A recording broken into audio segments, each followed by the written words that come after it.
आप देख रहे हैं न्यूज़ 24। मैं हूं मानक गुप्ता। हिंदुस्तान से चीन ने पंगा तो ले लिया, लेकिन यही फसाद अब उसके गले की हड्डी बन गया है। भारतीय फौज के फौलादी इरादे से घबराए जिनपिंग को समझ नहीं आ रहा क्या करें, क्योंकि अगर पीछे हटता है तो दुनिया में उसे कायर कहा जाएगा, अगर आगे बढ़ता है तो भारत उसकी गलतफहमी दूर कर देगा। ऐसे में चीन अब पाकिस्तान फौज और आतंकियों के सहारे भारत को घेरने की साजिश कर रहा है।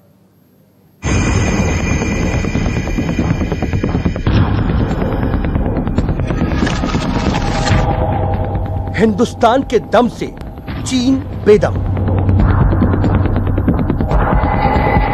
डरा ड्रैगन तो पाकिस्तान को लिया संग।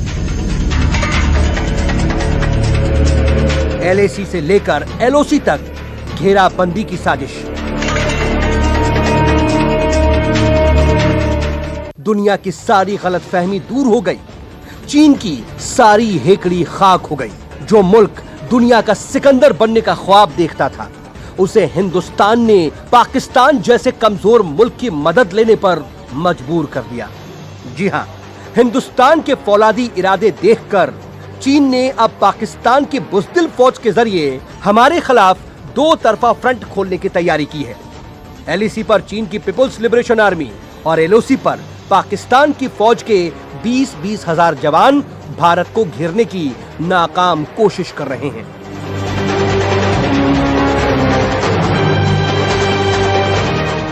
उत्तरी लद्दाख में पाकिस्तान ने अपनी सेनाओं का मूवमेंट बढ़ा दिया है। जानकारी ये भी मिल रही है कि चीन भी उसके साथ हाथ मिलाने के लिए तैयार हो गया है और चाइना और पाकिस्तान मिल करके भारत को घेरने की साजिश कर सकते हैं। दरअसल इसके पीछे वजह यह बताई जा रही है कि सियाचिन की जो स्थिति है उसमें भारत बहुत ही ज़्यादा मजबूत स्थिति में पूरे सियाचिन में खड़ा है। और चूंकि इस तरीके से अगर पाकिस्तान और चाइना ने हाथ मिला लिया तो माना जा रहा है कि शायद सियाचिन एरिया में भारत को वो कमज़ोर करने की कोशिश करेगा। दरअसल पाकिस्तान ने पीओके इलाके में तैनात किए हैं अपने 20,000 जवान। एयर डिफेंस बैटरी को भी तैनात किया है।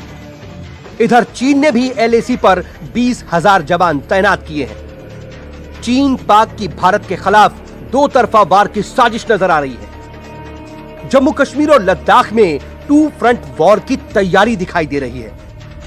चीन जम्मू कश्मीर में सक्रिय आतंकी संगठनों के संपर्क में बताया जा रहा है। पाक की बीएटी और आतंकियों के जरिए बड़े हमले करने की प्लानिंग। लद्दाख में भारत और चीन के बीच जारी तनातनी के बीच मौका देखते हुए पाकिस्तान ने गिलगित बाल्टिस्तान में एलओसी के नजदीक सेना की 2 डिवीजनों को तैनात किया है। पाकिस्तानी सेना ने एलओसी के नजदीक लगभग 20,000 सैनिकों की तैनाती को भारत के ऊपर दबाव बनाने की कोशिश के रूप में देखा जा रहा है। ये सब पाकिस्तान ने अपने चाचा चीन के इशारे पर किया है। पाकिस्तान उत्तरी लद्दाख से सटी अपनी सीमा पर 20,000 सैनिक तैनात कर रहा है अतिरिक्त, जो कि चीन का साथ देने के लिए हो गए यदि चीन के साथ भारत का युद्ध होता है तो। ये हालांकि चिंताजनक बात है, लेकिन भारतीय सेना ने कहा है कि इसमें कोई हमें परेशानी नहीं होगी। हमारे पास इतने हथियार, असलहे और लोग हैं कि हम दोनों मोर्चों पे हम युद्ध लड़ सकेंगे।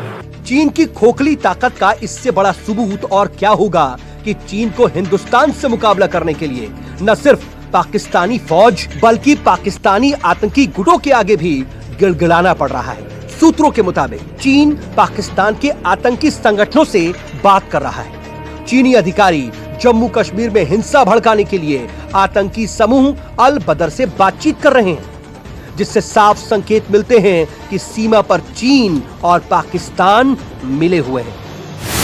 चीन आतंकी संगठन अल बद्र की मदद ले रहा है। अल बद्र के आतंकियों से मिले पीएलए के अधिकारी।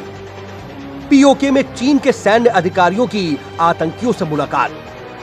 आतंकवाद के सहारे भारत के खिलाफ लड़ने की तैयारी में चीन। आतंकी संगठन अल बद्र ने भारत में कई आतंकी हमले किए हैं। अल बद्र के अलगाववादी संगठन जमाते इस्लामी से नजदीकी संबंध माने जाते हैं। जैश ए मोहम्मद को लेकर बढ़ते अंतर्राष्ट्रीय दबाव की वजह से पाकिस्तान की खुफिया एजेंसी आईएसआई अल बद्र को मजबूत करने में जुट गई है, ताकि उसके जरिए घाटी में आतंकी घटनाओं को अंजाम दिया जा सके। पाक और चीन के बीच कई बैठकें बताया यहां तक जा रहा है कि हाल के दिनों में चीन और पाकिस्तान के सैन्य अधिकारियों के बीच कई बैठकें भी हो चुकी हैं, जिसके बाद उत्तर में लद्दाख से सटे गिलगिट बाल्टिस्तान में पाकिस्तान ने अपने हजारों सैनिकों को तैनात किया है। कुछ दिनों पहले ऐसी रिपोर्ट सामने आई थी कि इस क्षेत्र में स्थित पाकिस्तान के स्कर्दू हवाई अड्डे पर पाकिस्तान का एयर रिफ्यूलिंग एयरक्राफ्ट उतरा था। हमारा स्ट्रेटेजिक पार्टनरशिप है यूनाइटेड स्टेट के साथ, जापान के साथ, फ्रांस के साथ। ये हमें बहुत ज़्यादा एक फोर्स मल्टीप्लायर रहेगा और चाइना को दोबारा सोचना चाहिए कि ये दो मोर्चे की लड़ाई, दो फ्रंट वॉर है कि पाकिस्तान ने तो मार खाई हुई है और खुद जरा चौकन्ना रहें कि अपना कोई ऐसा नुकसान न करे जब उनके देश में इतनी ज़्यादा डिस्टर्बेंस और स्ट्राइफ हुई है। भारत में सैन्य रणनीतिकारों का मानना है कि लड़ाई शुरू होने पर चीन पीओके स्थित एयरबेस का इस्तेमाल कर सकता है। स्कार्डू पाकिस्तान के गिलगित बाल्टिस्तान इलाके में है। स्कार्डू एयरबेस पर गतिविधियां बढ़ी हैं। कुछ दिन पहले चीनी वायुसेना का IL-78 टैंकर भी यहां पर उतरा है। इसके अलावा पाक वायुसेना के कुछ ट्रांसपोर्ट एयरक्राफ्ट भी देखे गए। स्कार्डू लेह एयरबेस से सिर्फ 100 किलोमीटर की दूरी पर है। पाकिस्तान ने हाल में इसका विस्तार किया है। पिछले साल अगस्त में चीन के होटान एयरबेस पर संयुक्त अभ्यास के लिए जाने के दौरान पाकिस्तानी JF-17 विमानों ने स्कार्डू का इस्तेमाल किया था। लद्दाख और आसपास में भारत की हवाई ताकत चीन पर भारी है। चीन के होटान एयरबेस पर सबसे ज्यादा सामरिक साजोसामान मौजूद है, लेकिन चीन के ज्यादातर एयरबेस 4000 फीट की ऊंचाई पर स्थित हैं। चीन के लड़ाकू विमान भारी हथियार और ईंधन के साथ उड़ान भरने में कमतर हैं। भारत के कई एयरबेस पंजाब और हरियाणा के मैदानी इलाकों में हैं। भारतीय फ्रंट के पास चीन से ज्यादा अनुभव और बेहतर भौगोलिक स्थिति है। चीन पाकिस्तान की बॉर्डर एक्शन टीम यानी बैट के जरिए भी भारत के अमन को खतरे में डालने की साजिश रच रहा है। बैट ने घात लगाकर सीमा पर तैनात भारतीय सैनिकों को कई बार निशाना बनाने की साजिश रची है।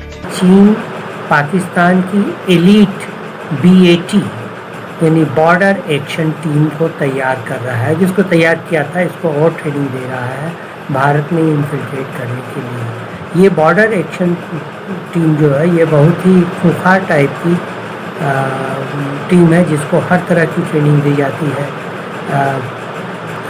क्रूरतम कार्यों को करने के लिए भी ट्रेनिंग दी जाती है। लगातार रहवासी इलाकों को निशाना बनाकर सीज फायर तोड़ने के पीछे भी बैट की ही साजिश है। ऐसे में चीन PLA के जरिए, पाकिस्तान के जरिए और नेपाल के भरोसे कई तरफ से हम पर दबाव बनाने की नाकाम कोशिश कर रहा है। लेकिन दुनिया भर के रणनीतिकार ये मानते हैं कि हिंदुस्तान से हुए इस फेस ऑफ में चीन ने आतंकियों से मदद मांगकर ये जाहिर कर दिया है कि वो भारत से सीधी जंग से डरता है। और ऐसे ही हालात के लिए किसी ने कहा भी है, तू यहीं हार गया था मेरे बुज़दिल दुश्मन, मुझसे तन्हा के मुकाबिल जब तेरा लश्कर निकला।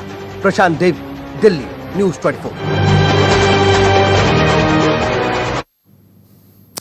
गलवान घाटी में चीन एक तरफ तो 10-10 घंटे बातचीत कर रहा है, वहीं जबरदस्त तरीके से अपनी फौज भी बढ़ाता जा रहा है। भारत ने भी ड्रैगन को उसी की भाषा में जवाब देने के लिए पूरी तैयारी कर ली है। अब शुक्रवार को रक्षा मंत्री राजनाथ सिंह लद्दाख में खुद LAC का दौरा करेंगे। मतलब चीन के लिए हमारे दरवाजे हर तरह से खुले हैं। बातचीत भी मेज पर होगी तो भी, और अगर मैदान जंग की नौबत आएगी तो भी।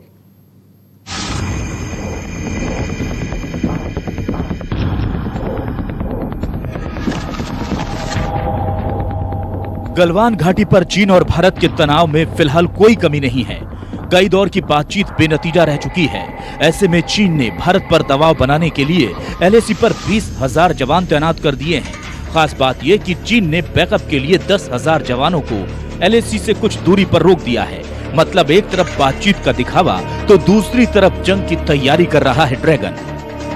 भारत के साथ अपनी स्थिति को देखते हुए चीन आसपास के अपने जितने भी पड़ोसी मुल्क हैं, छोटे मुल्क हों, चाहे वो भूटान हो, पाकिस्तान हो या फिर नेपाल हो, उनके साथ अपनी एक नई रणनीति बना रहा है और सबको इस्तेमाल कर रहा है। जहाँ तक बात पाकिस्तान की है, पाकिस्तान को इस वक्त उसने बहुत ज़्यादा बढ़ावा दिया हुआ है और उसको दोस्ती का हाथ बढ़ा रहा है सिर्फ भारत के संदर्भ में। लेकिन जानकार ये भी कहते हैं कि जैसे ही उसका काम निकलेगा वो इस तरीके से पाकिस्तान को भी बड़ा धोखा दे सकता है, यानी कि चीन पे भरोसा नहीं किया जा सकता। चीन की इसी रणनीति को काउंटर करने और अपनी तैयारियों का जायजा लेने शुक्रवार को रक्षा मंत्री राजनाथ सिंह LAC का दौरा कर सकते हैं। इससे पहले आर्मी चीफ MM नरवणे ने वहां का जायजा लिया था। बताया गया है कि भारत चीनी हरकतों पर पैनी नजर बनाए हुए है। भारत भी इलाके में एक और डिवीजन की तैनाती पर विचार कर रहा है। पता चला है कि चीन आमतौर पर तिब्बत क्षेत्र में सिर्फ 2 डिवीजन तैनात रखता है, लेकिन अब वो 2 डिवीजन ज्यादा लेकर आया है। भारत देश के सामने 2 फ्रंट की यानी कि 2 मोर्चों का लड़ाई लड़ने का ये एक खतरा थ्रेट हमेशा रहा है, और इस लिहाज से हमारे पास जो काबिलियत है इस समय काफ़ी हद तक बढ़ी हुई है। एक डिसुएसिव थी और आगे बढ़ते बढ़ते हमने डेटरेंट कैपेबिलिटी तक बनाई है। दोनों तरफ से मुद्दे को जल्द सुलझाने के लिए मीटिंग्स का दौर भले ही चल रहा हो, लेकिन ऐसा होता नहीं दिख रहा। एक्सपर्ट्स मानते हैं कि ऐसा सितंबर-अक्टूबर तक जारी रह सकता है। उसके बाद जब झील जम जाएगी यानी ठंड होगी, तब सेना की वहां तैनाती में कमी आ सकती है। भारत और चीन के बीच पिछले 6 हफ्तों से बातचीत का दौर जारी है, लेकिन चीनी जवान पीछे हटने को तैयार नहीं हैं। वो दिखावा करते हैं और वापस उसी जगह पर आ जाते हैं। हमारे यहाँ की इंटेलिजेंस और हमारे यहाँ की भी स्पेशल कमांडो फोर्सेस जो है, आर्मी की स्पेशल यूनिट्स जो है, जिनको माउंटेन वारफेयर का सबसे बड़ा अभ्यास अनुभव है, और जिनके बारे में सिर्फ भारतीय नहीं बल्कि चीनी और अमेरिकन और स्वीडिश एक्सपर्ट भी ये कहते हैं कि हाई एल्टीट्यूड वॉरफेयर में भारतीय सेना को कोई जवाब नहीं है। चीन भारत को नेपाल पाकिस्तान के जरिए घेरने की साजिश रच रहा है, लेकिन नेपाल के PM ओली के लगातार भारत विरोधी कदमों के बीच उनकी कुर्सी खतरे में आ गई है। तो वहीं चीन भी चारों तरफ से घिरता नजर आ रहा है। अमेरिका, ऑस्ट्रेलिया के साथ भारत ने अहम रक्षा करारों को आगे बढ़ाया है, तो जापान के साथ भारत ने हिंद महासागर में युद्ध अभ्यास किया। जानकार मानते हैं कि लद्दाख के चक्कर में चीन हांगकांग से भी अपनी पकड़ खो सकता है, क्योंकि वहां चीनी सरकार के खिलाफ आंदोलन लगातार तेज हो रहे हैं। पुलिस ने करीब 200 प्रदर्शनकारियों को अभी गिरफ्तार किया है और अब वो आंदोलन को पूरी तरह से कुचलने के लिए ताकत का इस्तेमाल कर रही है। लेकिन लोगों का आक्रोश चीनी सरकार को लेकर बढ़ता जा रहा है। उधर ताइवान भी अब चीन को बर्दाश्त करने के मूड में नहीं है। प्रशांत देव, दिल्ली, न्यूज़ 24। नमस्कार, मैं हूं मानक गुप्ता। अगर आपको हमारा ये वीडियो पसंद आया हो तो इसे लाइक और शेयर जरूर करें, और हाँ, हमें सब्सक्राइब और फॉलो करना ना भूलें, ताकि आप देश और दुनिया की कोई खबर मिस ना करें। तो जुड़े रहिए हमारे साथ और देखते रहिए न्यूज़ 24।